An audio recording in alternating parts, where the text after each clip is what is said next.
Yeah, we're disrupting the entire sales market. And this is not unique to our industry. This is happening across every business. People's brain can't get around it because the rate of progression is just so blistering fast. It's like 80% a week jumps and only growing. By January, you'll be probably making 100%, 200% leaps every single week with all the capabilities that you have access to. I see in a very short period of time, this will outpace humans. It already has. Just with the 1,100 leads that we've got through it, it's produced $400,000 in projected revenue so far. It's got 22 contracts.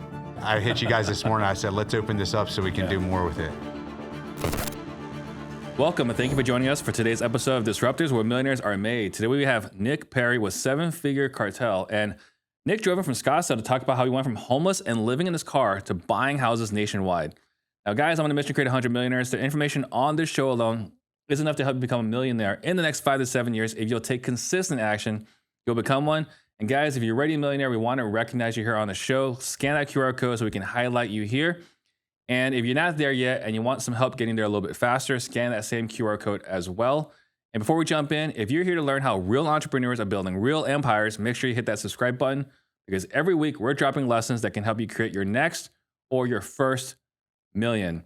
And guys, our AI lead manager is now up and running. If you want to hear what it sounds like, text AI caller to the phone number 33777. Again, that's AI caller 33777. You ready? Let's go. All right. So I'm super excited to have you here. I was actually looking, and it's been 6 years, right, since you were here.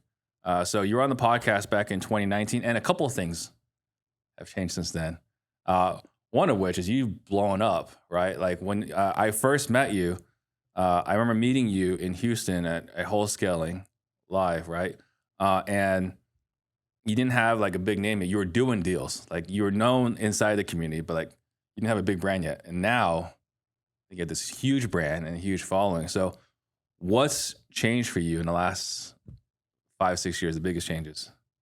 I mean, biggest changes is getting continually 1% better every day. I know that's the non-sexy answer you don't want to hear. You want to hear about some trick, tip, or software that I've got that blew my business up. But it's those micro changes, commitment to improvement every single day compounds.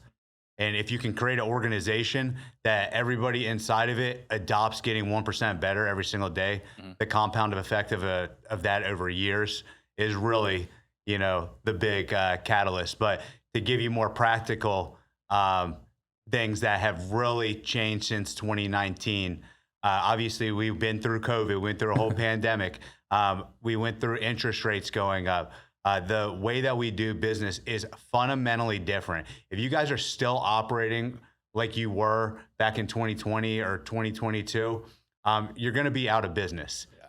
You have to be able to adapt with the time. So a couple key changes that we've really made over the last 5 years that have not only kept us, in business, but thriving is one, we were one of the early adopters to really start doing innovations. That was a game changer for us. And then continuing to do nationwide was a big, big thing for us because as, interest rates went up, certain markets cooled off very fast. Yeah. Certain areas got really hot. And that's the beauty. When you can do this business virtually nationwide, it doesn't matter what happens in your local market. I go strictly based off of supply and demand. So I don't market based on some area that I have a sentimental attachment to or that I live in. I go based on where I can make the most amount of money in the least amount of time with the least amount of headache. And so that's my core philosophy. So there's a few different things I want to talk about here because those are all great points. So the first thing, let's talk about nationwide, because you were one of the first guys to do it. Because I still remember, again, hearing you talk about it back in 2019, there weren't a lot of guys doing nationwide. Now, there were guys that were doing PPC in multiple markets, but there were no I'm the nationwide guy, right? Because there was, I think you were kind of spearheading it, and after you, there was Sean Terry. Basically, you and Sean were really the only ones that were relevant.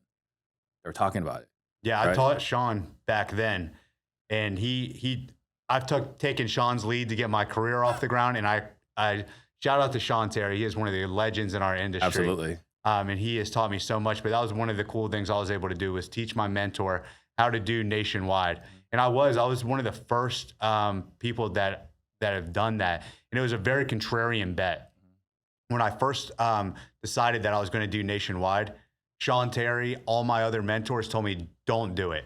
Stay in your market, go deep, trying to find buyers and title companies and all of this is craziness. It's suicide for your business, but They're all great arguments. they are great arguments. Absolutely. So we're going to break down each one of those why it's not true. Yes, but I made the contrarian bet, and I knew that, hey, listen, if I figure out how to streamline this process and connect all the dots, not only does it reduce my marketing costs by over 90%, but it opens me up to not being stuck in one generalized market. I can be nimble in business, which is very important.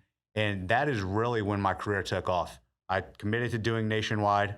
I fumbled for the first 8 to 12 months trying to streamline the process, but I stuck it through. And then things really started picking up. We built a large team, and I was able to, go on my way. I've done some amazing things since then. Well, what's cool is that when we did our podcast in 2019, I still send people there every once in a while when they're like, hey, I need help hiring. I was like, go watch that video where Nick teaches you how to do PPC for Indeed and hiring, right? You still do that, by the way? To this day. Right? So that's still I still think one of the best videos on how to hire using Indeed PPC. Sounds like you kind of took that experience and really just applied it to Google. I did. Be my last corporate job, I was at Indeed.com. And so when you're in business, you have to be able to trust your gut. You have to be able to see trends. And so it just made more sense to me that everybody's online. They're coming to you. Figure out how to get customers coming to you online rather than reaching out outbound. The traditional forms of advertising, cold calling, text messaging, direct mail, that didn't resonate with me. I wanted inbound. And so I had experience selling pay-per-click advertising at Indeed. Okay. But then it was practice what you're preaching and actually implement this in your own business and see what happens. And so that was really powerful for me. Yeah. So I want to break down a few different things. So first, you're talking about supply and demand. So you decide what markets you're going to be in based off the data. Correct. Right. So you're not just in a blanket PPC, which I've heard some people do, right? They'll just do statewide. They'll just click the whole country and just kind of let the thing go. How are you getting the data to decide these are the markets I want to go in? So if you want to be 100% accurate with it, you need to develop a Python tool that can scrape Zillow and be able to pull up the amount of records for sale in each county and the amount of records that are going pending. And then you can know the pending percentage. So I have a Python tool that I created that actually does that. But if you want to be 95% accurate, you can use the Reventure app, and it will show you year-over-year growth in certain markets. And so that's a good place to start if you don't want to go on Upwork and be dealing with developers to make Python tools.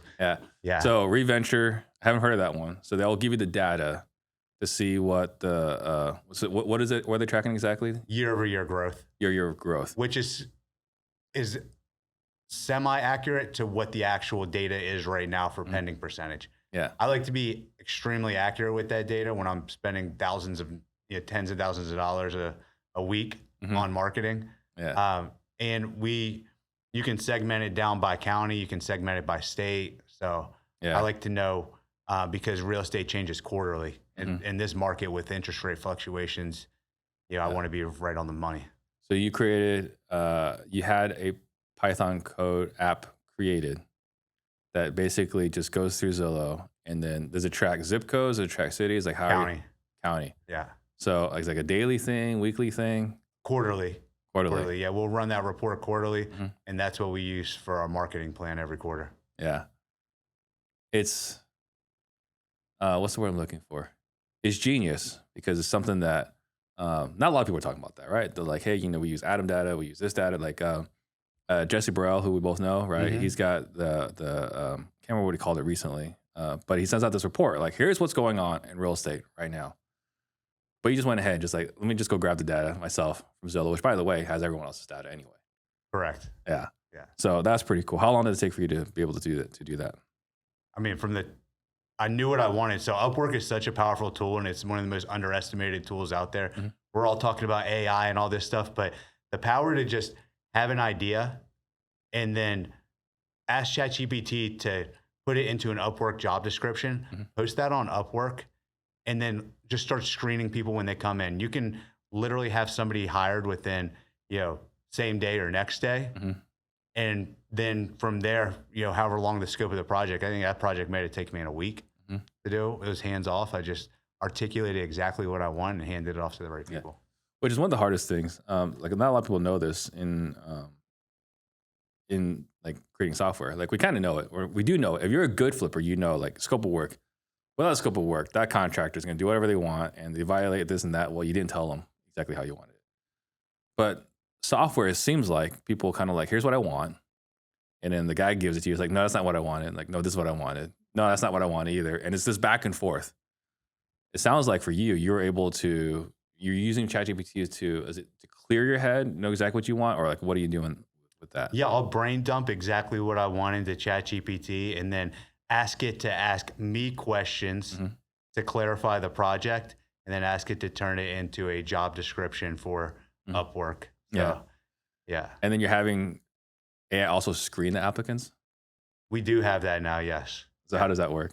Well, so we had 6 girls working in my HR team because we're growing. We're one of the faster growing real estate companies out there right now. So I was going through 450 resumes per day on Indeed. I have 6 people working in my HR team to do this. Anyways, I get thinking, I'm like, this is a very easy problem for AI to solve. Okay. AI can not only craft job descriptions, it can post jobs. It can screen resumes based on certain criteria that you want it to screen for.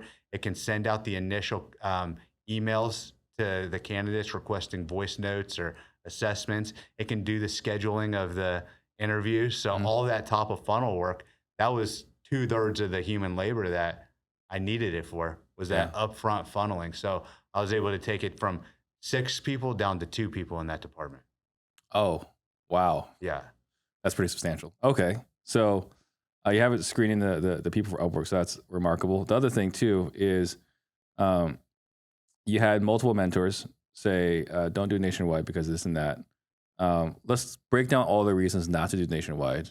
And then let's break down like your rebuttal to it. So like, what's the first one?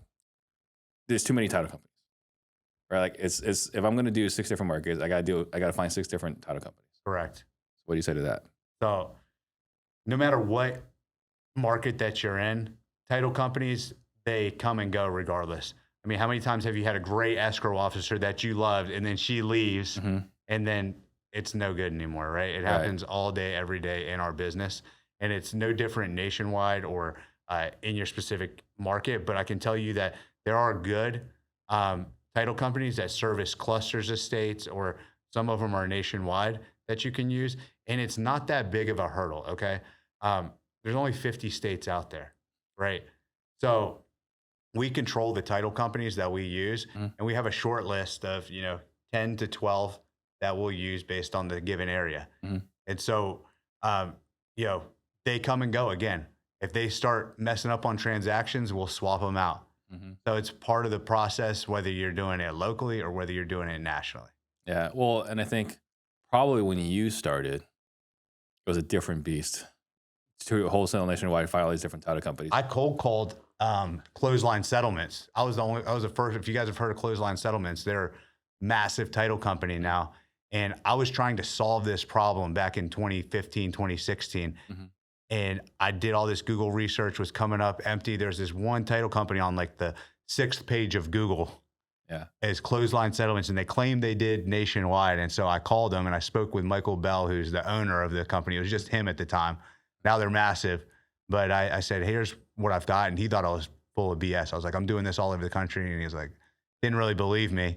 But long story short, they did well on their transactions. And so we recommended them to Sean Terry. And then they ended up spreading across the industry like wildfire. So they were philosophically nationwide. Correct. And then they actually became nationwide. They had to become nationwide. Yes. So that's cool. Okay. So, but yeah, like going back to like probably when you started, it was a pain in the butt to find all these different title companies. But now in 2025, there's a resource, right? Like you just mentioned, clothesline, right? Mm-hmm. But there's probably, either reaching out your community or whatever, Sean's community, like you could find the Right. wholesale friendly title companies. Absolutely. I mean, that's the power of this community is we're all very collaborative. And so like within our Seven Figure Cartel, guys are sharing title company recommendations all the time with each other because again, they come and go. Mm-hmm. David Olds, he owns Easy REI. He Right. does probably more transactions with title companies across the nation than anybody. Absolutely. He's very helpful. Yeah. If you need a title company recommendation. So He knows. resources are there. Yeah, David Olds definitely knows. Like shout out to David Olds. He's been on here a couple of times as well. The other reasons, well, you got to find a buyer. I guess it's gonna be harder to find buyers in multiple markets. Well, now I can rebuttal that very easily. The majority of our properties go on the MLS. Yeah. So you don't need to find buyers. Then prior to that, you have InvestorLive, which is one of the most robust repositories of buyers and the easiest way to get in touch with actual real buyers that are fitting your buy box. So Yeah.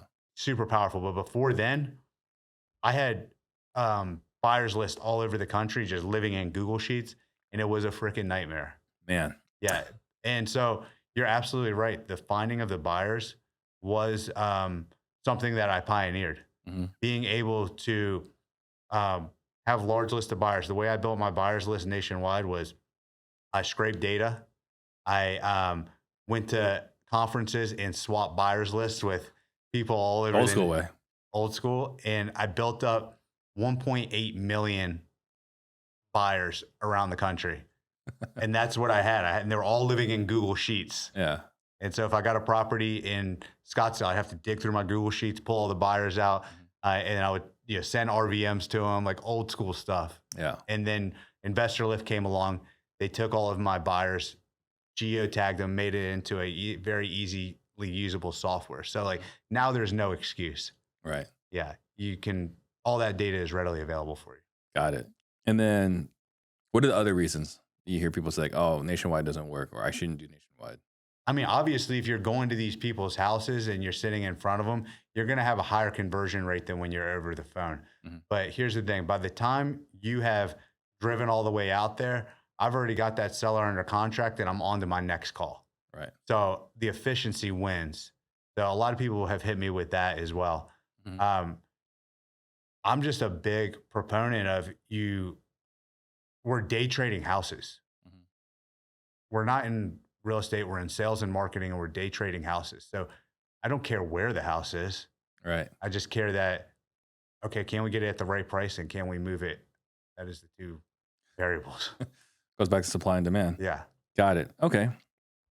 And then novations.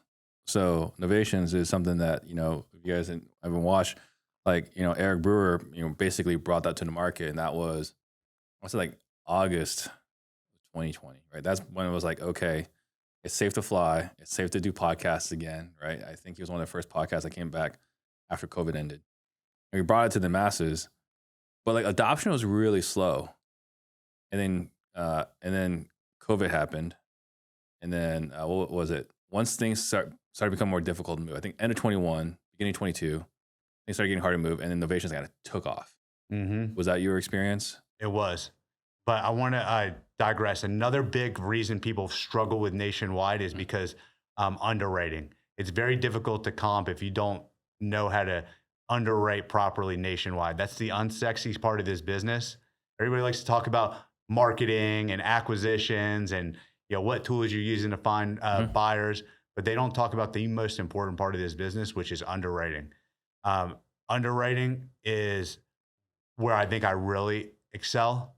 Is being able to take some property in the middle of nowhere, Kansas, and make an accurate offer on it. Yeah. And so that is something that we really stress on in our community is being able to do that at a very high level. How did you get good at it? I guess first, how did you get good at it? And then like, how's your community doing? So we'll start off with how did you get good at it?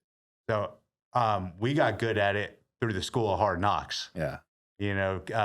Locking up properties too high, dropping contracts, not understanding the repair cost in certain markets. Rehab budget in LA is different than St. Louis, and buyers are buying at different percentages in different markets. Like that's really like what took me the longest part to streamline was understanding that process. I remember, so I think in the very last Closers Olympics, we had Lead Zolo be the sponsor.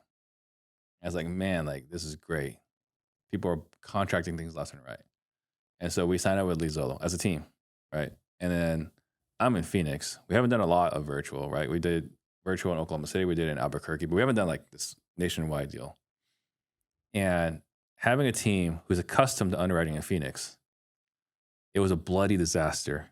Absolutely. I saw a lot of guys in Phoenix struggle. Right? Because in Phoenix, like, man, if you lock this thing up at even at like 75, you're selling it. It's moved, right? It's not a problem. But man, you lock things up at like 50% in certain markets. You go to Shreveport, Louisiana at 50%, they're going to laugh at you, right? So it's you got to understand that. And that comes back to the supply and demand. So we look at a very critical metric, again, pending percentage. The pending percentage, you look at your area that you're evaluating the subject property in, and how many houses are for sale there. Based on how many houses are for sale, look at how many have gone pending. You can check that on Zillow. So 100 houses are for sale, 30 of them are pending. That's 30% pending. Give you some ratios. If it's under 15% pending, I don't care how nice the house is, it's probably not going to move. 15 to 25, that's your go zone. 25 to 35% pending, like that's warm pretty high. Anything over 35% pending is like it's on fire. So when you look at a market, you can tell based on those numbers where you can offer. Gotcha. Yes. And then making sure that you're understanding the rehab cost and what it costs to fix up a property there. AI is a great tool for this. ChatGPT knows rehabs in specific zip codes or counties. Yes. Wow. So you can get really good with there, or homewise.com. There's multiple different places you can check, what things cost in certain areas. So, 50% in certain markets. Laughed at. Yes. Another thing too we learned along the way is what's the word? Urgency is different. If I got a deal and I call Nick in Phoenix, I got a deal. It's this neighborhood. You interested? You got to tell me yes or no on that phone call. Right. I'll drop what I'm doing and drive over to the house. It's that kind of urgency. I got a deal in the middle of nowhere. Like maybe you'll look at it next week. It's brutal. How do your community members deal with like the whole like lack of urgency in other markets? Again, the majority of the properties go on MLS. But if you're dealing with wholesale buyers in certain areas, you have to play the cards you're dealt.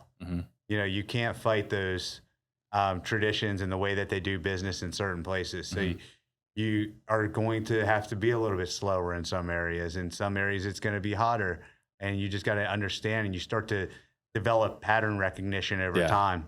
And that's how you get good at it. If you know that, oh man, I know the buyers here, they're not going to, it's wintertime, for example. It's that we got snow on the ground up there. Nobody's going to see that house. I'm going to need additional time on the contract. Or it's just the way they do business here in this area. We need a little bit of additional time. You guys are paying a lot of attention to each market. So let's talk about the innovations then. So how was that pivot? Like, did you guys pivot in 21, 22 to innovations, or? 21, late 21, early 22. I've been going to masterminds and conferences my entire career. And that's been one of the biggest powerful things, is being around other very smart, intelligent people. And so I saw Eric Brewer doing it. I saw from there, Corey Geary, he took Eric's class, and he took a couple other classes, and I ended up learning from him. So I flew to his office from Austin just to learn. Really? I did. So I flew from Austin. I spent a day with him, my CEO and I, and we took it back. And the next week, we got $122,000 in innovations. Wow. So it was a game changer. And I was like, okay, there's our proof of concept. And then we didn't shift our business model overnight. We still continued to do cash, but we really started using it. We almost became a innovation first company after that. So how are you right now? We still offer cash, but we're an innovation first company.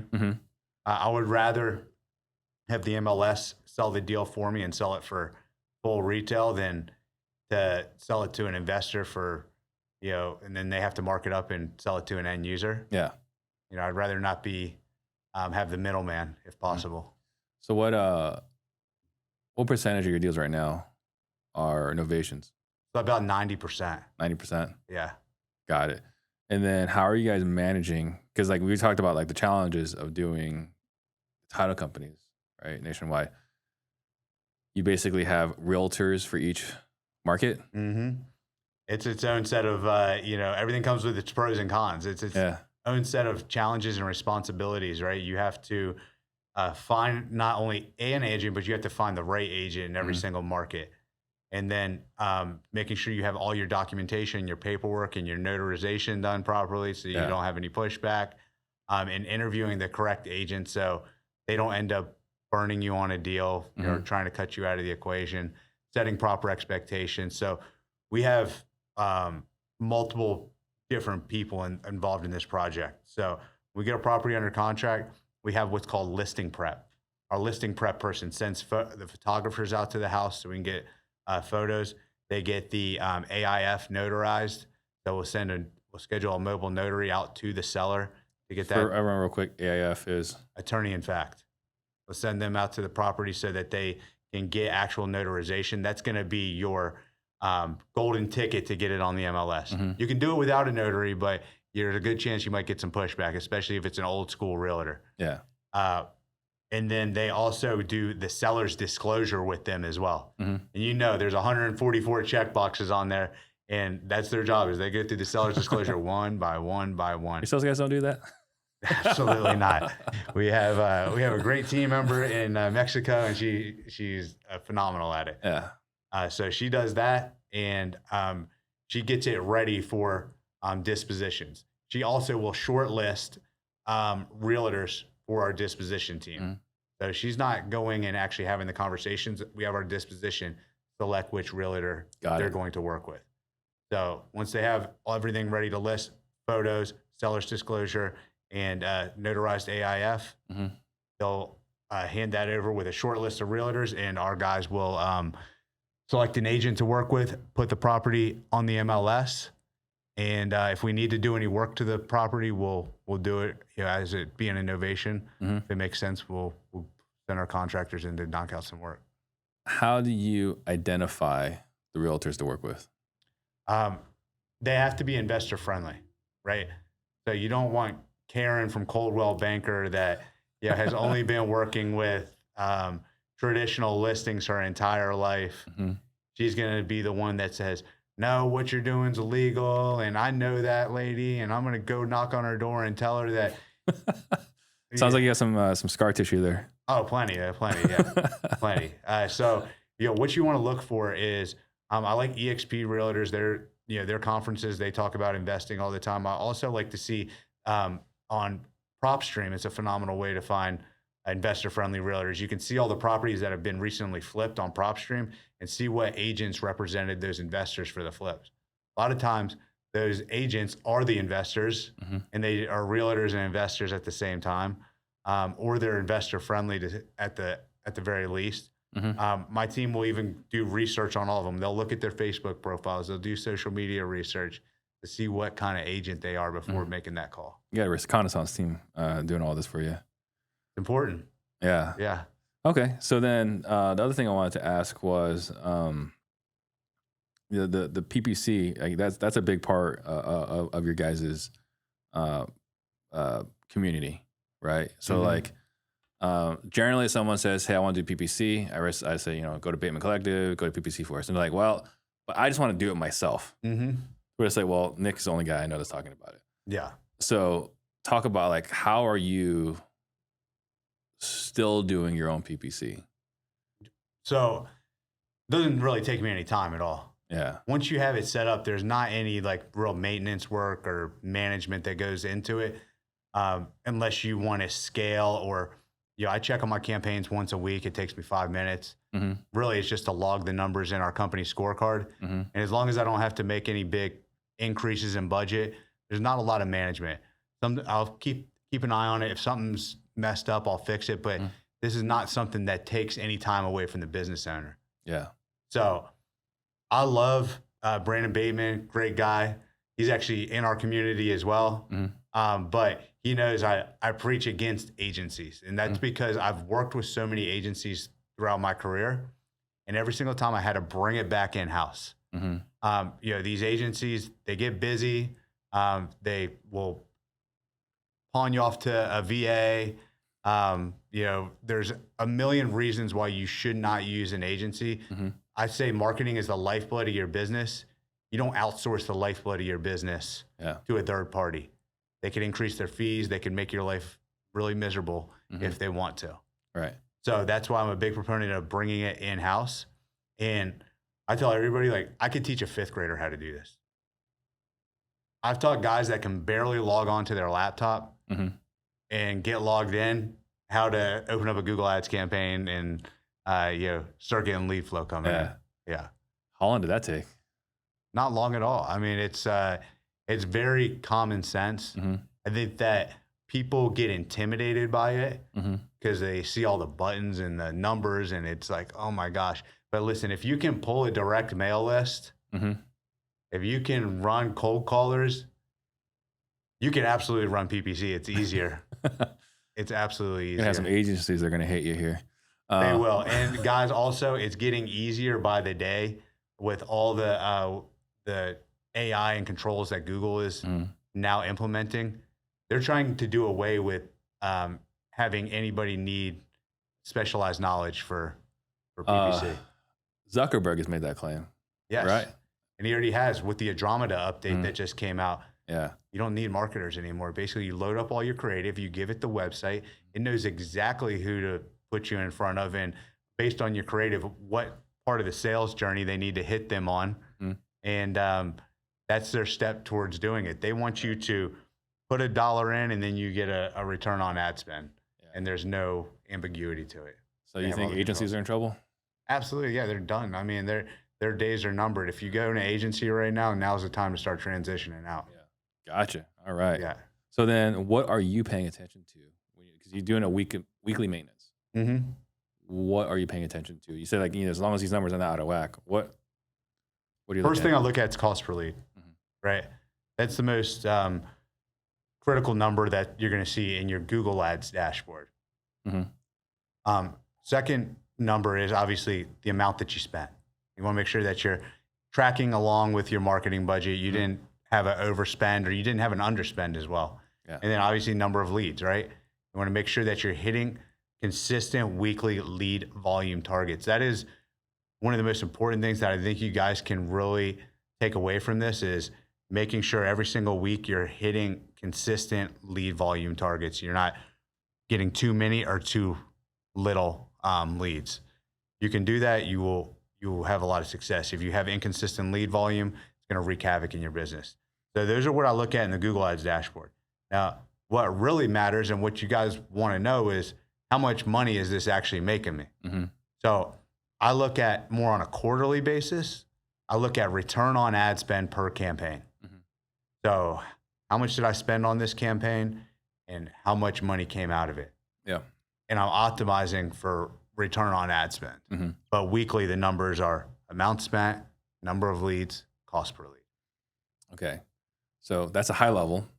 And then quarterly, you go more granular and you go campaign level. So you don't go like group level per se. Like you don't go into like specific keywords. I guess, how do you come up with them with the keywords if you're looking at the campaign level? You can. So if you're talking about how to figure out what's getting you the highest return on investment, you can look in your CRM, and based on what's closed or what's getting ready to close, you can see not only what campaign it came from, but what keyword it came from, what the user actually typed into Google to find your website in the first place, what device they came off of. So you could start making different adjustments based on that data. But I will tell you, the biggest thing that I see people mess up on Google is they don't make statistically significant decisions. So they'll have one bad week of something happening and they're freaking out and they're blowing up their campaigns. Right. You want to make sure whenever in any marketing that you do, whether it's cold calling, direct mail, or Google advertising is no exception, that you make statistically significant, sound, data-driven decisions and not go based on emotion. Great point. how are you making sure you're spending, getting statistically significant, making statistically significant decisions? Like, how are you making sure you're getting that? Because what you're saying makes total logical sense, right? Like, we all know you want to get wealthy, buy low, sell high. Mm-hmm. We all know this. But you saw what happened last week, right? When China and US went into the economic war and people were dumping things, which makes no sense. But that's what they do. So how do you make sure you're not like hitting the abort button or the eject button too early? Great question. So I use a statistical significance calculator. You can go on Google and just type in statistical significance calculator, and you'll find Neil Patel's got one that you can use. You can put whatever the numbers are in there, and it'll tell you, based on this, your results are statistically significant or they're not. Or you can just get on ChatGPT and hit the microphone button and cry about what you're freaking out about and ask it if it's statistically significant. What I love about all these answers is that they're very simple. You're not overcomplicating it, right? Yeah, I think at a very third grade level.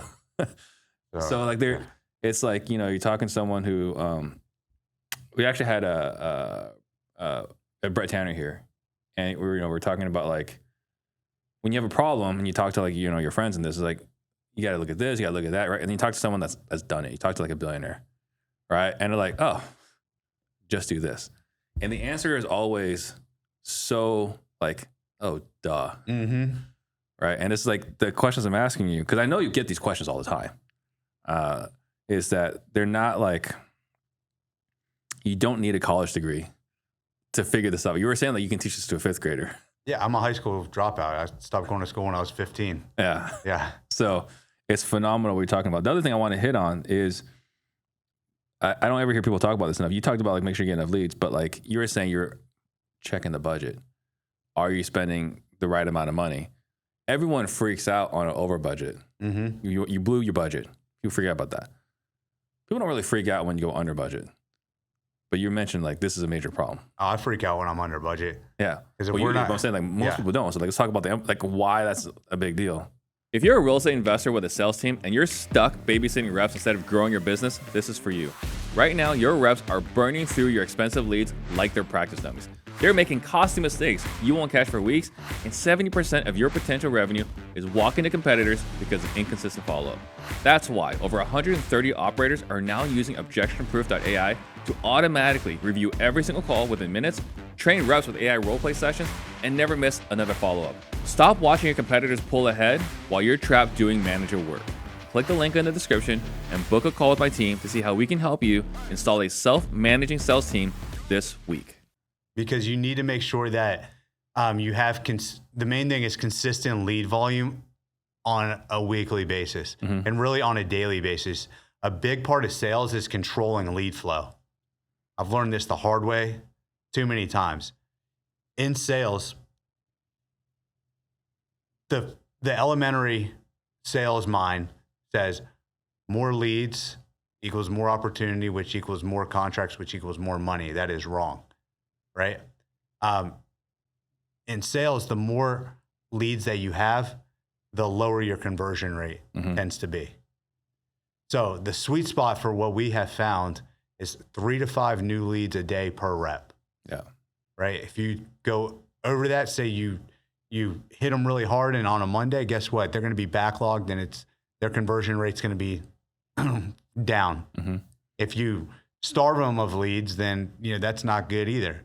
You have to know based on your industry, and for what we do, I've tested it amongst my company, talked to a lot of other multi-million-dollar business owners, and they're in the same agreement. 3 to 5 new leads a day is a sweet spot. Don't go more than that, and your conversion numbers are going to be the best. Yeah, optimal.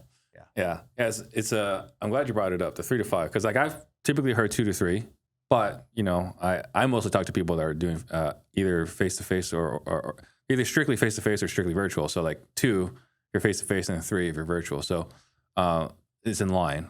So the question is, why do you think that is? Why do I think that the diminishing return for increased lead flow, the person that chases 2 rabbits gets none, right? Their classic sales mentality is they've got a lead that's sitting here that's ready to close, and they get a new lead that comes in and it's shiny object, and that's their new best friend, even though they got a closable deal right here that they could take to the finish line if they would just focus. Right. Yeah. So it's for your business, are your closers only closing, or do they do follow-up as well? We have follow-up, but your software is starting to make an impact on that, which is really cool. We have dedicated people that do follow-up, but they are responsible for full sales cycle. So they're responsible from the time a lead comes in to the time that it's under contract. That falls under their department. Yeah. We do have setters and leads managers, but we let them know, like, they're here to help you, not do your job. Yeah. And that's the reason why I'm asking, because like, and I appreciate you saying that about our tool. What we've seen is 3. It's about how many appointments they can run per day, right? It's about how many leads they should get. So you're doing virtual. If you can run 5 appointments a day, then yeah, like give them 5 leads a day.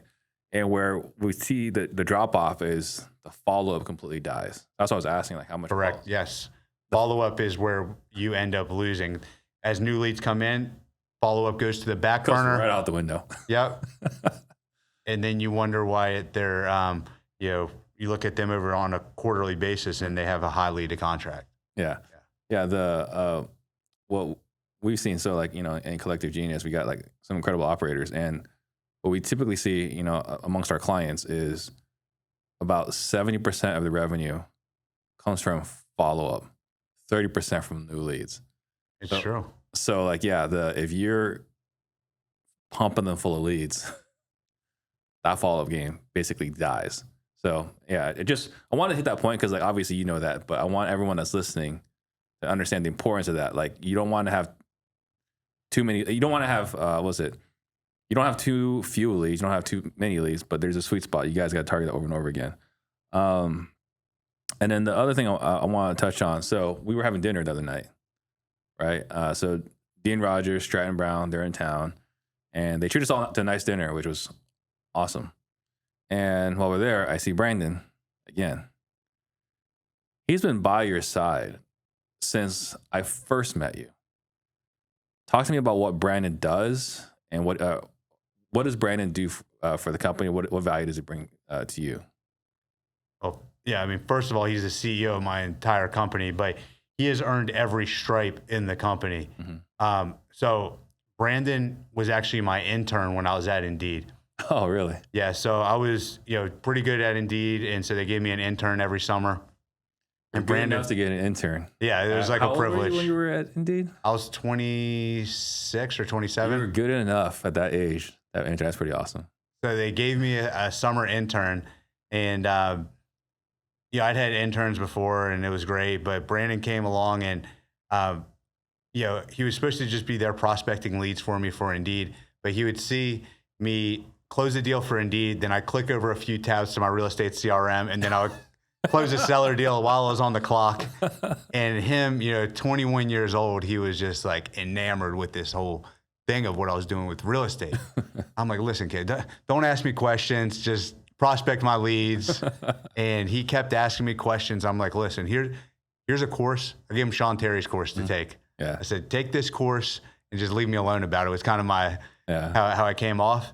And I gave it to him on a Friday. He comes back on Monday. He's like, I watched the entire course. I'm ready to send out my first marketing campaign. Wow. I'm like, this kid. Okay. So I give him, tell him how to send out his marketing campaign.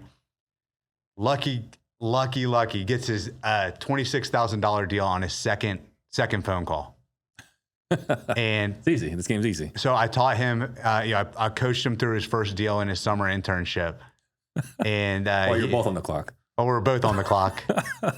And long story short, he gets hired from Indeed. He did phenomenal in his internship. He works on another team. I don't really see him very often. We fist bump in the hallways when we see each other. But shortly after, I ended up going to real estate full time. And I didn't talk to Brandon. And like 8 months later, I get a call. I'm like, what is Brandon calling me for? So I pick up, and he's like, hey, man, I'm making 6 figures a year here, but this corporate America thing, soul crushing. Can I come work for you? And I'm like, dude, I don't really have a position for you. You can come, be a leads manager for me for $500 a week. Mind you, he's making 6 figures, 401k, benefits, health insurance, HSA, FSA, the whole 9. He's like, let me think about it. Calls me back the next day. He's like, we meet at Starbucks. And that's how our journey began. But he put himself in credit card debt to come work for me. His mom was going through a difficult time, and he had to take care of her as well. And he came in as a leads manager, taking RVM calls straight to his cell phone with no IVR, and never complained, never cried. He just did the work that I asked of him. And eventually he got promoted from a leads manager to an acquisitions. And then as we started bringing new acquisitions reps in, he would take them under his wing.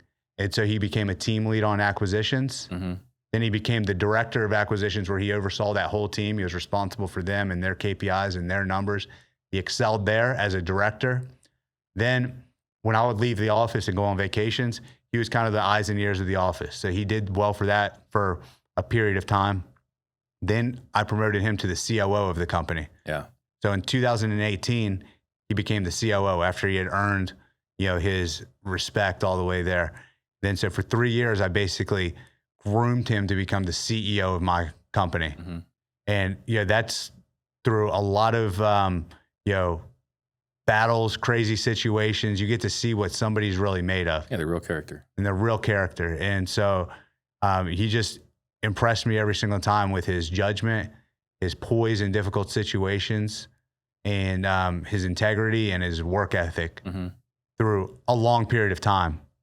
And so he was promoted in January of 2021 to the CEO of Want to Sell Now, which is my real estate company. Yeah. And he's still the acting CEO to this day. So I'm out of the day-to-day operations. I have been for quite some time, and our business still continues to grow. I'm basically on the board. I'll advise him when he needs help, but what would happen if he submitted his 2 weeks to you right now? I mean, I could step back in and run it. Yeah, absolutely. And I have COO, and I've got directors and people that I can move around. Yeah. But yeah, we're he's a key part of the business, and I mean, we would hate to see him go for sure. Well, I'm sure you would hate to see him go. Because the other thing too was I think I was talking to Wensley, right? And we were talking something, and he was like, "Oh yeah, I was mentioning I was trying to get a hold of you." He's like, "Oh yeah, I think he's in Antarctica or something." It's like, what the hell are you talking about? So you have this thing of being on all the continents. Well, how having branding there is obviously helpful for your business, but to allow you to do other things. Correct. So what is this other thing about? You're in Africa. You're Yeah, I've been to all 7 continents, including Antarctica. One of the biggest joys of my life is traveling, right? So I'm a really big advocate of anybody getting out there and traveling. It makes the world a lot smaller. It helps you understand humanity and human nature at a much deeper level. You also are able to think much more creatively when you're in different environments, not your hometown or your normal routines. So I travel. I take a couple big trips every year where I'll get out of here, where I'll go to Europe or Asia or Africa, or fill in the blank. And that my core value at the end of the day, why I'm even doing this in the first place, is freedom. Money, all it is freedom. Yeah. And I'm a firm believer that the best things in life are not things, it's people and places. When you look back at your year, Steve, and you say, man, what was the coolest thing that happened? What did I do this year? There's probably something cool that you did, or an experience somewhere with somebody. Right. That's what you playing pickleball with, one of your closest buddies and killing it in a match, or a trip that you took with your family. Yeah. Those are the memories that you get. So that's why I do this at the end of the day. And that was my goal when I started in business, was to be able to make this a lifestyle business where I have freedom and I can go work on bigger and better things. I never wanted to just be a real estate wholesaler. I've done well at that, but I think that God has bigger plans for me, and I'm continuing to grow every single day. Yeah. When he told me you were he had to go to Antarctica, I was that's just the craziest thing ever. I loved Antarctica. It was somewhere I think everybody should go. First of all, Antarctica is the quietest place on earth. Yeah. When you get there, just the serenity and the amount of silence is almost deafening, that amount of silence. Yeah. Also, it's a white desert. So I tell everybody, this is the closest you'll ever feel to being on a different planet. Unless Elon comes up with some cool stuff in our lifetime. We'll see. So that is really cool. And then Antarctica is one of those just unique places where it's complete dopamine reset. You know, there's no cell phones down there. Your closest neighbor is the International Space Station. So I'm going to go back. I'm going to stay longer. How long were you there? I was just there it was literally a day. I took a private jet from Cape Town in South Africa. It landed on the ice at 2 a.m. in the morning, and it's daylight out there at 2 a.m. Yeah. Spent like 12 hours there. Jumped back on a jet from the ice in Antarctica and landed back in Cape Town, South Africa. How long do you plan to stay next time? A week. A week? Yeah. That's nuts. Yeah. That's cool. So you mentioned you had 6 girls in the HR department, down to 2, but obviously you've got some big plans. Why else would you have so many people in HR? What is the vision for what you're doing? The vision, the reason I even came back, I was living in Mexico. I just moved back to the United States. Last year, my CEO, Brandon, approached me. He said, hey, Nick, I think it's time to put the band back together. Let's build something. I want you to come back to the office and let's take this to the next level. And I said, listen, man, 2 conditions. If I come back, we're taking this further than anybody's ever taken it, hands down, end of story. It's the only thing that can get me excited. Number 2, we're not doing it in Austin, Texas. We're doing it in Scottsdale, Arizona. Yeah. So we relocated the office, relocated my family, moved out here to Scottsdale, and you know, we completely tore down our business model. In Austin, it was everybody on the phone, boiler room style sales, in person, and we went to a remote sales team, which was one of the best things that we've done. Period. Our overhead when it came to salaries, commissions that you have to pay to Americans, especially in these big metropolitan areas, eats up a lot in labor costs. Yeah. Then to host everybody in-house, you've got a lot of general and administrative expenses with office rent and everything that comes along with it. So let's flip the model. Let's just have our key executives in-house. So I have a beautiful office in Scottsdale, but I just have my CEO, my COO, and my sales director and myself there. And we manage, I think it's like 27 or 28 people right now on our team. And we have a few Americans, but the majority of our workforce is in South Africa. South Africa. Yes. What are those people in South Africa doing? Everything that you would be doing in a normal wholesaler organization: senior acquisitions, dispositions, transaction coordination, fill in the blank. South Africa, that's a new one. I hear, obviously everyone knows Philippines. Colombia is big right now. Egypt is really big right now. Yeah, first person I heard say South Africa.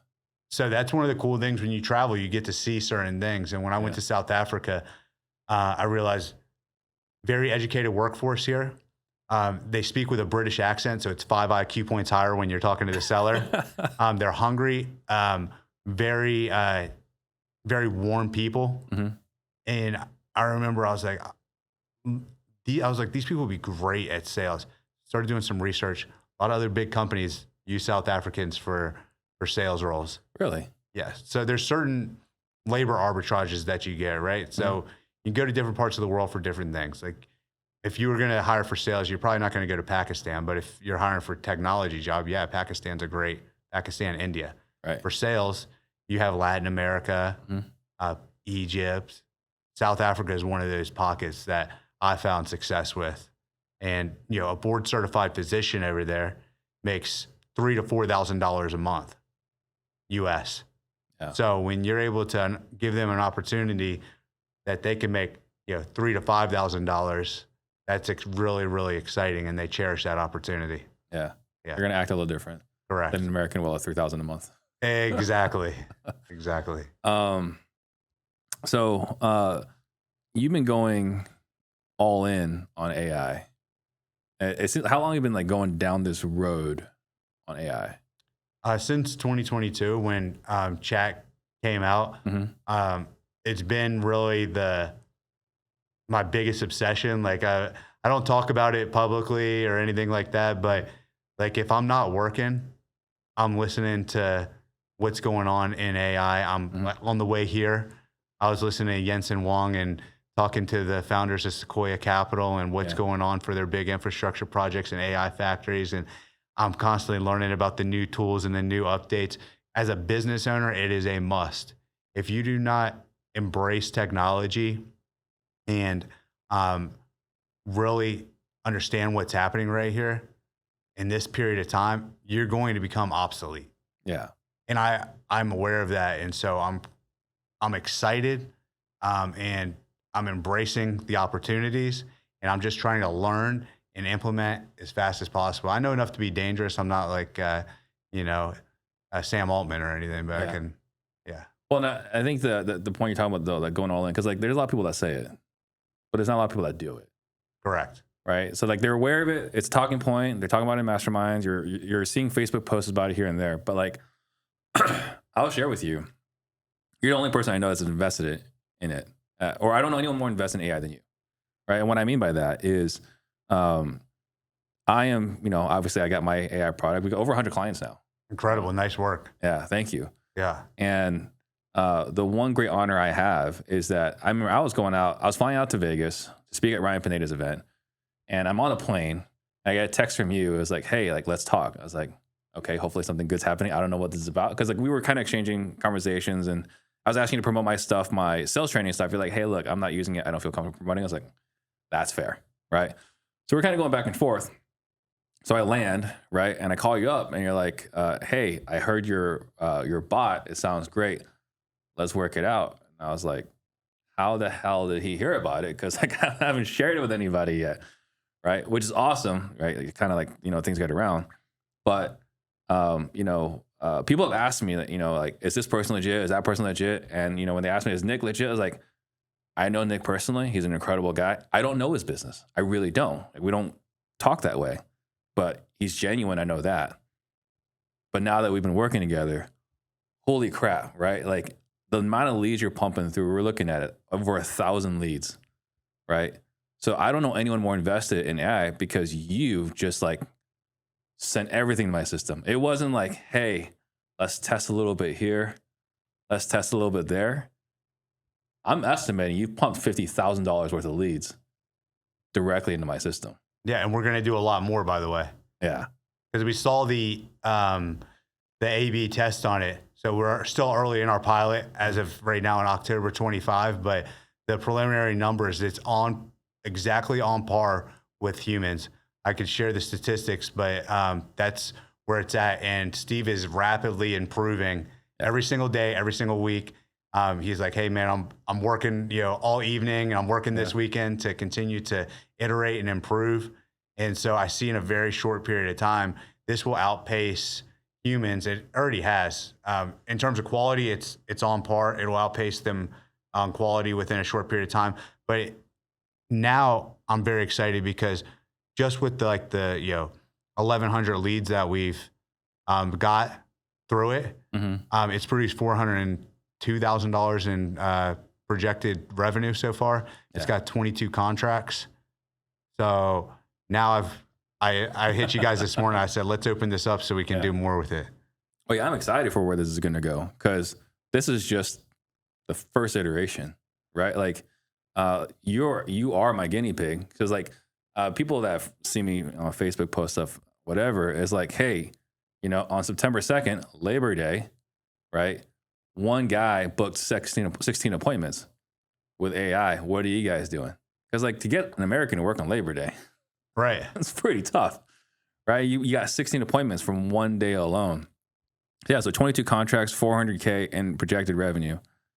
Man, like it's pretty hard to make an argument to continue paying wages when you can just have AI do all that work. Yeah, we're disrupting the entire sales market. And this is not unique to our industry. This is happening across every vertical, across every business. Yeah. And so now we're starting to see, no pun intended, disruptors with AI come into the space. And our space is going to get extremely disrupted over the next quarter. 6 months and 18 months, our business will not look the same in 12 to 18 months. Oh, I don't think in 6 months. I don't either. No. Yeah, like I'm actually consulting with a couple of other companies. I mean, like 9-figure companies, right? And I'm talking about like, hey, here's what I would do with this and that. And the big point of emphasis I'm trying to say with all of them is like, if you want to do something, do it now. Because in 3 months, you're playing catch up. Correct. Because someone else will have implemented it. Correct. Right. So 3 months, like you start this in 3 months, you're gonna be behind to someone that's already doing it and already appreciating the revenue from it.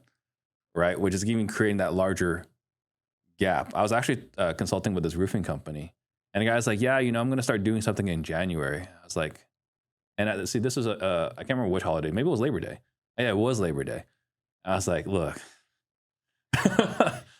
you asked me to jump on a call with you. I'm jumping on a call with you on a holiday. You're waiting to January? Like, people's brain can't get around it because the rate of progression is just so blistering fast. We're not in the age of classical computing anymore where you see incremental, 20% increases in efficiency or output every quarter, right? We're talking about like the rate of progression, and with the way Steve's, progressing his stuff, it's like 80% a week jumps, right? And only growing. And by January, you'll be probably making 100%, 200% leaps every single week with all the capabilities that you have access to. Right now, by my estimation, our AI lead manager is probably better than like 90% of other people's lead managers, maybe 95%, but it's not the best. It cannot compete against a Nick or a Steve. Correct. But it's 100% reliable. That's worth more than anything. Yeah. Right? I had one of my top performers quit because she's going to go become a farmer. Right? She went through a divorce. She's having a lifestyle change. She wants to become a farmer. I'm like, well, there's $1 million of revenue right there. I got to go replace. Right. Such a head. It's like humans in any business are the biggest challenge. Yeah. The X's and O's of real estate or any industry, X's and O's of roofers. That's the easy part. It's the human component that is the challenging part. The most unpredictable. Correct. Yeah. And the most expensive. And the most expensive. That's true. If you look at your, it's either marketing or wages. That's right. Those are the two. Yeah. And talking about farming, actually, my goal is, someone's asking me, like, what is your goal, with your company? I was like, man, I'm hoping to sell. I'm hoping someone like will come along and pay me a lot of money for it. At that point, I'm going to buy a bunch of Tesla Optimuses, and they're going to be my farmers. There you go. Yeah, you're gonna have John Deere putting out lawn deer before long and having everything optimized, and that's it. I'm gonna have a bunch of robots out there milking my cows and feeding my pigs. Hey, it's gonna happen faster than you think, which is the crazy part. It is the crazy part. What was it? Someone was telling me like the vision is Elon's gonna release them at $20K a robot. Correct. Have you heard something like that? Yeah, I mean Unitree's got them for around $20K. You've got Optimus Robot, Figure, they're all going to be around that $20K mark. And then it's going to become a race to the bottom as well. I see the price on them coming down, but humanoid robotics is going to be the largest product category of anything out there, hands down. Yeah. 20K, like I'm going to buy 5. Like, absolutely. Like the biggest thing, and we're going to hit this, your thing with the magazine, but like the biggest thing, like I was talking to Dean and Stratton about this. Like, yeah, like I'm buying one for sure, right? It's going to fold my clothes. Right? It's going to clean my house. It's going to do my landscaping. It's going to take care of my pool. I have a full-time live-in that lives with me. She's from Colombia. We brought her in and she lives with us. And I was like, man, her days are numbered now. I was like, I'm going to make them compete versus each other in the house and see who wins. Yeah. But then the last thing is like, man, it's going to help me with meal prep. Right. Like, that's right. So, before we get into that, so I just want to emphasize, right? So everyone that's like not paying attention. So 1,100 leads. And the other thing too is like, when I say like, I can vouch, is I'm in the Slack, or I'm in there, I'm in that Slack channel with Kyler. And like, to see, you guys are running a machine. I haven't seen anything like it. Now I'm not in a whole bunch of people's Slacks, but I'm in yours. And it's crazy to see like, your guys are checking in, checking out, updates on notes immediately. I mean, the fact that they're posting in and out for 5-minute breaks, like what is going on here? Like, is Kyler cracking the whip? But you've got professionals in there. Correct. Right. And I was like, it was very eye-opening because I wasn't expecting that. right? I was like, okay, I'm gonna go into Slack. I'm gonna see like, all right, I'm gonna post the updates, you know, like seller answered the phone, calls being forwarded, here's the information from the call, right? I was like, that's all my goal was. Like, but when Kyler invited me, he's like, holy crap, like this is a machine. So like kudos to you for doing all that. I appreciate that, man. I think for everybody listening is you should be working to build a machine. Yeah. You know, it's your job to build a machine that can run with or without you. Because I always say, like, if you can't leave your business for a month and come back with more money, you don't have a business, you have a job, right? So it's important. You know, right now, humans are the most important part of the equation. Mm-hmm. So hire great people and you put good systems and processes in, and that will take care of you and your family and allow you to go live the life that you want. My name is Lance McCann. I've recently switched sessions with Ian Ross. Those conversations with Ian has made me $50,000 in the past 2 deals that I've had. I was able to renegotiate, go back and renegotiate the original purchase price on one deal, and I saved $40,000. And I got another $10,000 off my other deals. Call Ian, give him a chance. You won't regret it. If you like what you just heard and would like similar types of success, text CLOSE to 33777. And we'll see if you qualify to join Objection-Proof Selling. We're taking good sales reps and we're making them objection-proof. Absolutely. So then the other thing that's been very, very interesting is you went to a photo shoot. I did, yes. So Talk about that. So came back to the United States in January, and 2023, 2024. I haven't really talked about this publicly either, but I was having a lot of health issues. I didn't know that. Yeah, it was strange. I would just be sitting here, you know, normal, and then my resting heart rate would go up to like 170. My blood pressure would shoot up to like 200 over like, you know, 140. And of course I would go to the emergency room, and they did all kinds of, you know, I went to the emergency room multiple times because I had the same episode recurring. So saw a top cardiologist, did every single test imaginable. Heart's fine, couldn't figure out what's going on. It was a very scary time. Like, it was during this period, like, I didn't want to fly. I didn't want to be anywhere where I was basically more than 15 minutes from a hospital. Oh, yeah. And so, you know, my workouts suffered, my health suffered. I put on, you know, 30 pounds, and I got to the bottom of it. I did some in-depth blood work and DNA tests, and also found out on my own recognizance that I had Lyme's disease when I was a kid, and it was in remission, and it came back on me. And when the Lyme's came back, Lyme's it attacks your central nervous system. Mm-hmm. So if anything can trigger like a flare up of your heart rate going up. So the Lyme's really was the catalyst. And I found out that my Lyme's disease came back. And long story short, I got on the right medication to put my Lyme's disease back in remission. Mm-hmm. But I was still 30 pounds overweight. I was kind of shell shocked from going through all of that. And I needed to get back on top and regain, you know, my confidence and my body again.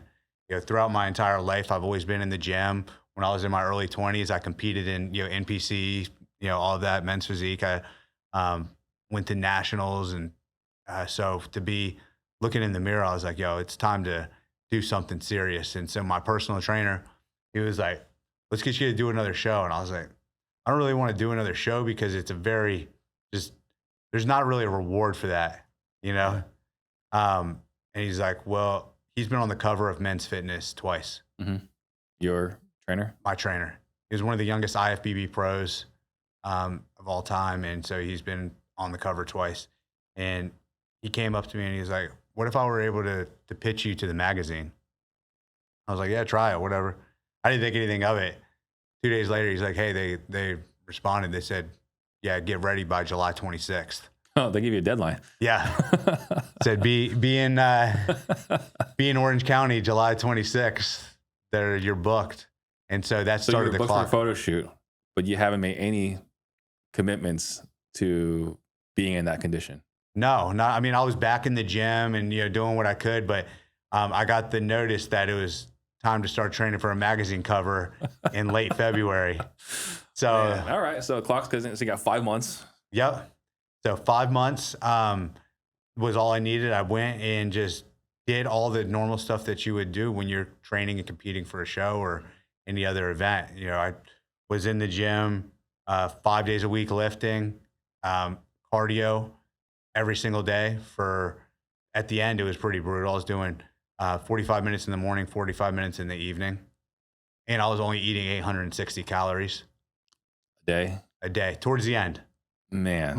I kept getting cut. My coach started me at 2,200 calories, 1,800 calories, 1,200 calories. And then for the last 6 weeks, I was at 860 calories, like less than a Victoria's Secret model. And still training, still doing an hour and a half of cardio, 2 a days, and working full time and being a husband, father, all of it, So that was a huge transformation though. I went from 30 pounds overweight at about 20% body fat down.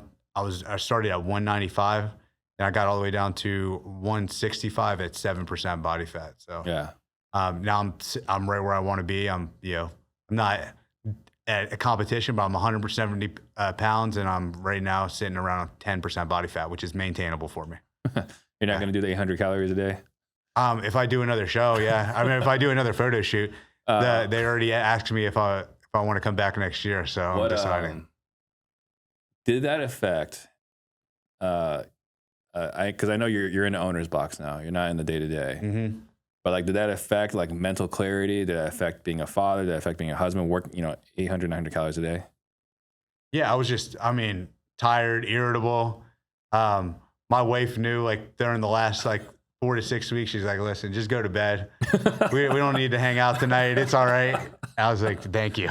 I appreciate it. She was very supportive and understanding. And, but I think I functioned okay. I think when I got cut down to 800 calories, those first 3 or 4 days were hard, but your body adapts to anything that you do. So like week 2, 3, 4, it wasn't fun, but I knew there was end in sight. There was a date. That I had to look forward to. And I had a month-long European vacation planned after that. So I was like, I just need to get to this date and then everything gets better. Get to the finish line. Yeah. Yeah. So your personal trainer's here. Yes. All right. Did you have to do anything else? Because I know right now, actually before we talk about the anything else you were doing, talking about Lyme's disease and it flaring up. I was actually on a conversation with Tyler Austin, I think last week, because we're working on some other stuff together, trying to get our AI into his system as well. I was talking to Tyler, and he had an issue, I think, last year, right? And as we were talking about, I was like, man, you got him, you got Joseph Dillon, right? You got, I think, Gabe Garcia in Florida, and then you got Gary Harper, you got Tony Javier, Brian Blankenship, and it's either like Lyme disease or like toxic mold, and Billy Ross, right? Like it's just. I know more people that have had these things that are not traditional, like not easy to test, whatever, and their body just breaks down. And I was when we're talking about, I was like, is it because we're entrepreneurs or is it just because we only know entrepreneurs, right? Like, what is it? Is it like being a business owner just like breaks you down physically, which causes these issues, and like other people have Lyme disease, but it's not as big a deal, or is it just, it's just because we just know people that have it? So. Well, I mean, we hang out in entrepreneurial circles, so that's the majority of the people that we talk to. But look at Avril Lavigne; it completely destroyed her career. Oh, I didn't know that. Yeah, she's debilitated. Like she couldn't even get out of bed, and she was misdiagnosed for years, and she stopped making music for a very long time, and it almost took her out. And she's got a whole book about it and everything now. Okay. But I had it really bad when I was 12. It went undiagnosed. That's when I was diagnosed when I was 12. But it was so bad when I was 12. My face went paralyzed. I had what's called Bell's palsy. My joints would swell up like elephantitis, and they would have to drain my knees and my elbows. It was nuts. And then they finally found out, they thought I had juvenile rheumatoid arthritis, but I had Lyme's disease. And so they had to do a really intense intravenous PICC line. It was a whole mess, but they cured it. And then I never thought about Lyme's disease ever again. I thought I was cured and it was done. But I came to learn that Lyme's disease, you are never cured of. It just goes into a remission state. Yeah. But if you get a cold or something, you have a suppressed immune system, it can flare back up. or if you have a lot of stress, which as entrepreneurs, we deal with a lot of stress constantly. So it can come back on you. But I think that stress is definitely a silent killer as well. Stress kills more people than bullets, right? And so as entrepreneurs, it's very important that you have good stress management and coping skills. Because if you got bad stress management and coping skills and you got something like Lyme disease, you're done. Yeah. Bad combo. Correct. So yeah, just make sure you're getting your blood work done, taking care of your health. The man that, what is the adage is the healthy man's got 1,000 wishes, but the sick man's only got one, and that's to get better. Right. So if you don't have your health, none of this stuff matters. Right. Yeah. So let's talk about the things you had to do routine wise, right? Because I mean, obviously the working out, the limiting consumption. But like, did you do supplements? Did you do like monthly blood work? Like, what is that routine like? Yeah. So the core foundation of it is going to be your diet and exercise, right? Like that's 95% of it right there. So in terms of like workouts, 5 days a week, in terms of lifting weights, doing legs twice a week. Why legs twice a week? Because your legs are the biggest muscles in your body. And it requires the most amount of energy for your body to be able to repair that amount of muscle tissue. So it jacks your metabolism through the roof when you do legs. So if you're trying to lose a lot of body fat, do more lower body. Yeah. Right. And then we would do, a combination of your typical bodybuilder split, chest, back, arms, and shoulders. And that's it. But when we're doing these workouts, it reminded me of like high school football. Like we are pushing really heavy every single set. In between when you're resting, you're trying not to puke. I mean, we're doing heavy compound movements, and it's grueling. Yeah, I think that people underestimate how hard they actually push in the gym. I go beyond where most people can go. I go to a crazy place. I think all entrepreneurs are a little crazy. So push yourself hard in terms of the weights. And then cardio is just cardio. Just keep it easy on the cardio, incline, treadmill, or stair mill. And I would encourage everybody to at least get, 30 minutes in at the end of each of their workouts to start, and then you can dial it up if you need to. But like, what about like peptides, testosterone? Yeah. Like, did you put, and how often are we doing blood work? So blood work I do quarterly. So I still continue to blood work quarterly. Testosterone, if you're a male over 35, make sure you're getting your testosterone levels checked. Yeah. It'll be hard to lose body fat and gain muscle if you've got low testosterone. So I was prescribed testosterone. Then in terms of peptides that I took, retatrutide was really good for me. It helped me lose a lot of body fat. Tesamorelin is another one that's going to help you lose visceral fat. BPC 157 with TB 500 is good because you're beating yourself up in the gym and you're calorie depleted. And so your joints hurt, that helps with recovery. And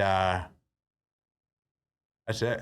Yeah. I did a lot of the BPC 157 and TB 500 when I tore my Achilles. So I don't know if it did anything, but I was like, I have friends like, hey, like if you're repairing important tissue, stab yourself with it. It's like, all right. I mean, what can it hurt, right? Like I did the research. What's the downside? Couldn't find anything. It's like, all right, I'm just gonna stab myself with this thing for a couple months while I'm recovering from ruptured Achilles. Yeah, I mean, I don't like the peptides. I don't know if they really help. I know the testosterone helps. It's a hormone, but really, again, it's just diet and exercise. Get that right before even worrying about the rest of the stuff.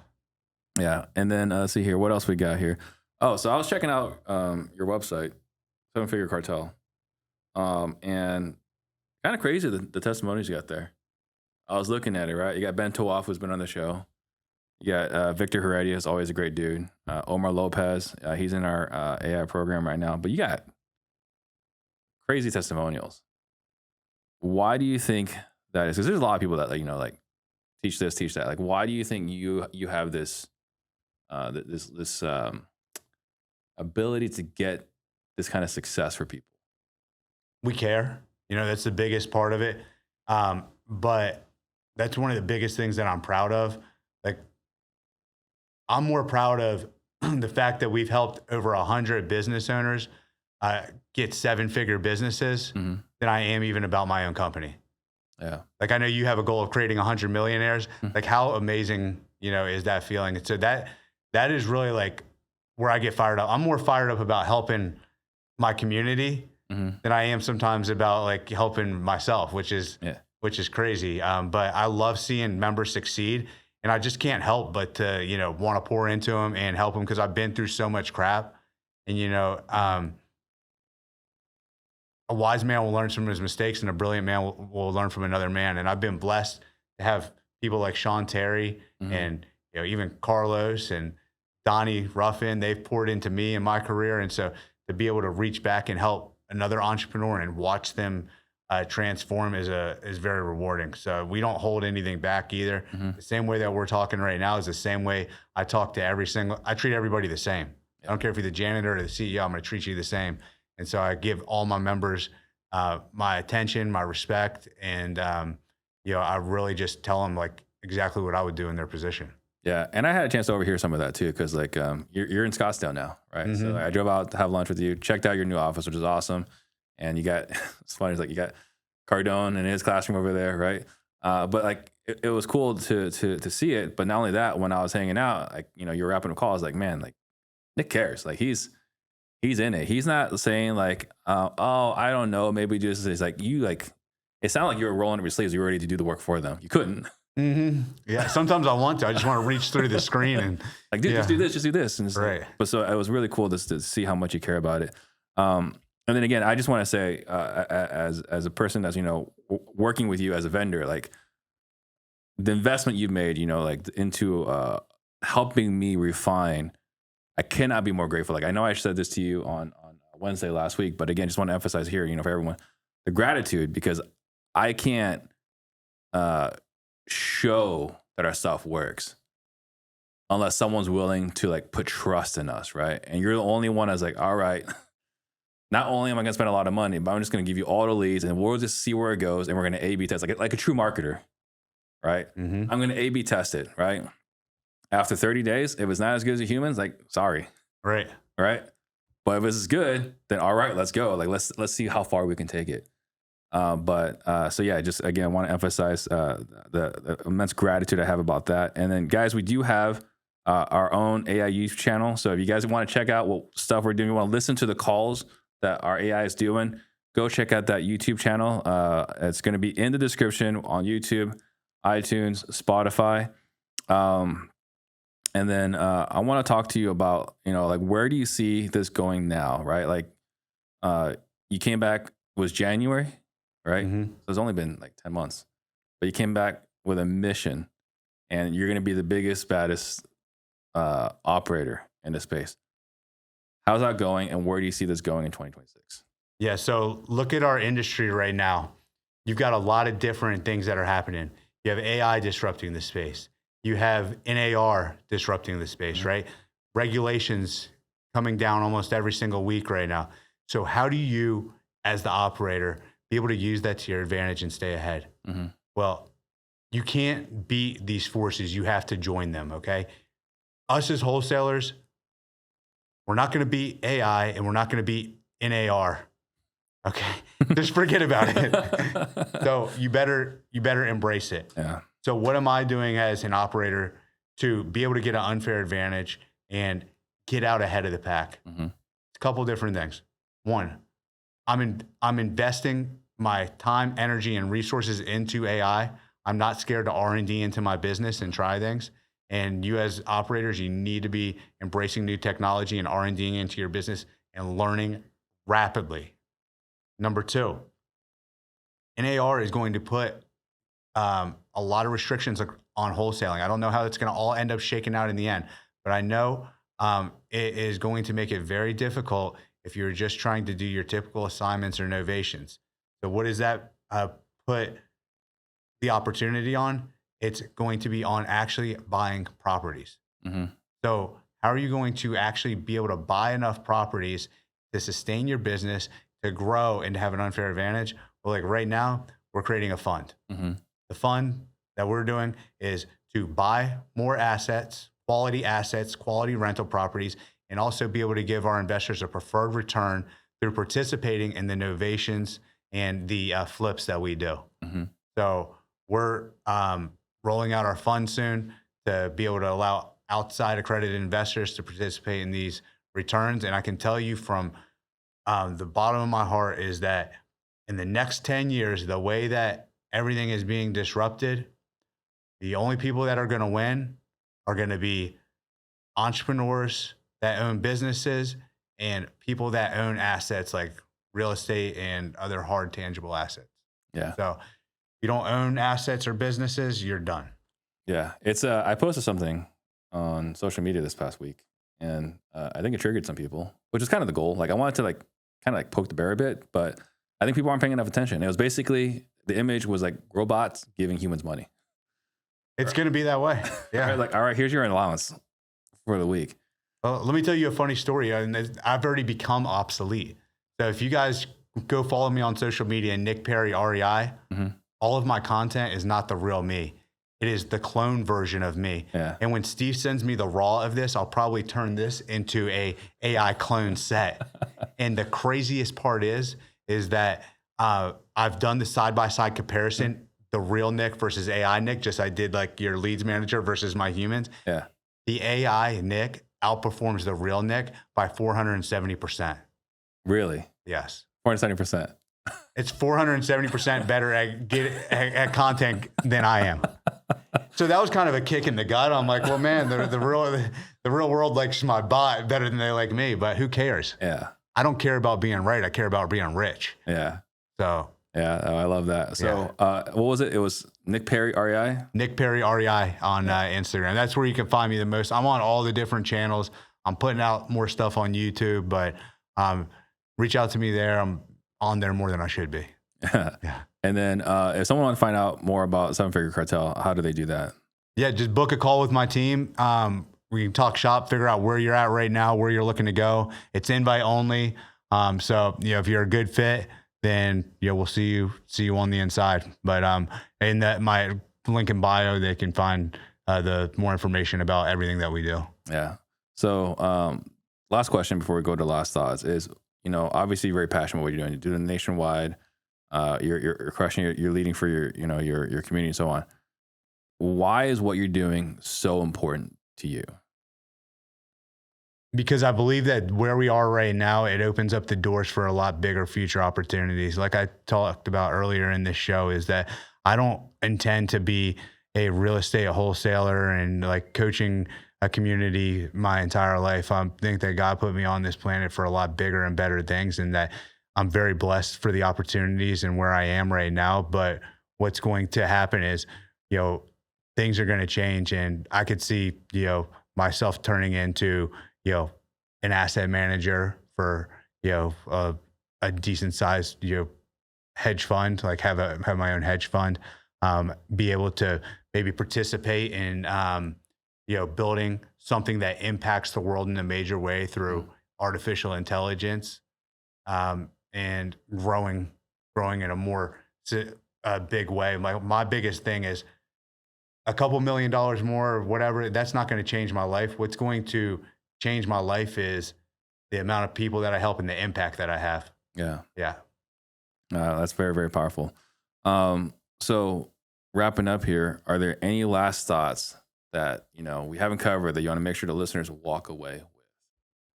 Yeah. I think that what it really comes down to is grit at the end of the day. Again, look at my story. I'm a high school dropout. I grew up a screw up. I didn't have anything handed to me, and through just tenacity and hard work and getting continually 1% better every single day, wanting to learn every single day, taking in new information, and trying to get better in all areas of life.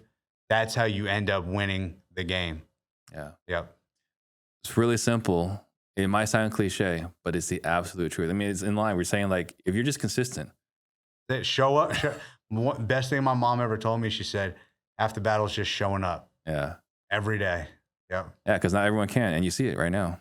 Correct. So, all right. Well, I appreciate it. Thank you so much. Absolutely, man. Thank you for having me on. Appreciate it, Steve. My pleasure. Thank you guys for watching. We'll see you guys next Shout time. out to Steve Train.